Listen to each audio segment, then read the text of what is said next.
ಕೃಷ್ಣಾ ನದಿ ನೀರಿನಲ್ಲಿ ಮುಳುಗಡೆಯಾದಂತಹ ಹೂವಿನ ಹೆಡಗಿ ಸೇತುವೆ ದೇವದುರ್ಗ ಕಲಬುರಗಿ ದೇವದುರ್ಗ ಯಾದಗಿರಿ ಸಂಪರ್ಕವನ್ನು ಕಡಿತಗೊಳಿಸುತ್ತದೆ.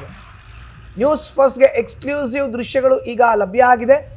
ಕೃಷ್ಣಾ ನದಿ ನೀರಿನಲ್ಲಿ ಮುಳುಗಡೆಯಾಗಿದೆ ಹೂವಿನ ಹೆಡಗಿ ಸೇತುವೆ.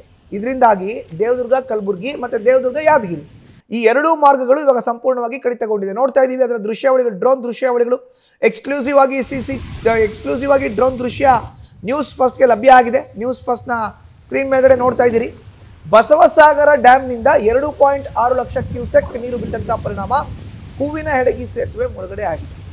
ಜನರಿಗೆ ಒಂದು ಬದಿಯಿಂದ ಮತ್ತೊಂದು ಬದಿಗೆ ಹೋಗುವಂಥ ಸಂಪರ್ಕ ಕಲ್ಪಿಸುವಂಥ ರಸ್ತೆ ಮೇಲೆ ಈಗ ನೀರು ಹರಿತಾ ಇದೆ. ಹೀಗಾಗಿ ಜನರ ಸಂಚಾರ ಅಥವಾ ಪ್ರಯಾಣ ಇಲ್ಲಿ ಸ್ಥಗಿತಗೊಳಿಸಲಾಗಿದೆ. ಬಸವಸಾಗರ ಡ್ಯಾಮ್ನಿಂದ ನದಿಗೆ 2.6 ಲಕ್ಷ ಕ್ಯೂಸೆಕ್ ನೀರನ್ನು ರಿಲೀಸ್ ಮಾಡಲಾಗಿದೆ. ನಿರಂತರವಾಗಿ ಹೆಚ್ಚುತ್ತಲೇ ಇದೆ ಕೃಷ್ಣಾ ನದಿಯ ಒಳಹರಿವಿನ ಪ್ರಮಾಣ.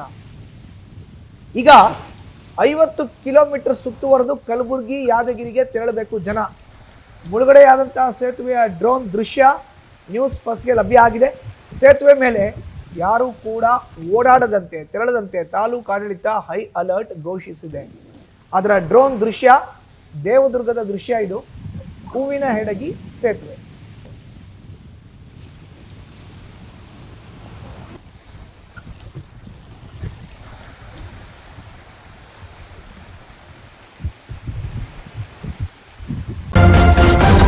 ನ್ಯೂಸ್ ಫಸ್ಟ್ ನಿರ್ಭೀತಿಯಿಂದ ನಿಮ್ಮ ಪರವಾಗಿ.